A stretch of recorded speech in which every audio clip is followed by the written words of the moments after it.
May bagong recipe mga kapaknars. Chicken skin. Yan o, balat ng manok. Pampabuni ito. Pampabuni talaga yan. Hindi kayo pag nakain ka ng balat ng manok ay kung ikaw ay may buni nangangati. Ay sus, na yan na. May laman din naman, laman ng manok. Chicken breast. Ba, parang bago ang iyong mga kasangkapan ngayon na chef Sana masarap ang luto mo dyan. Chicken barbecue. Kasama ang chicken skin. Okay. Ano yan? Sambal alasunda. Hindi naman siguro sili yan. Ay, sili. Ano din yan? Parang chili paste. Halang yan. Yan ang halang yan mga kapakners. Oh, ay talaga naman parang ayaw na talaga ipakain. Ay, sili o yun ay yung parang style mga ketchup na pang magsasaing naman.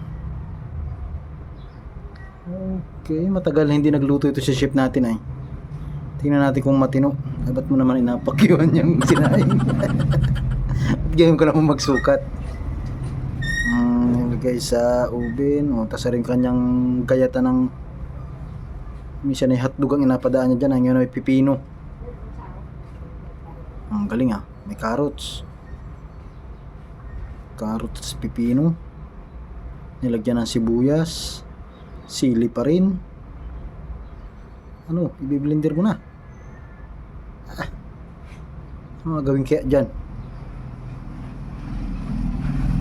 Di na niya iihawin sa sanggiyupan Parang ako hindi satisfied pag ganyan ang ihawan. Parang mas maganda pa rin yung sa uling.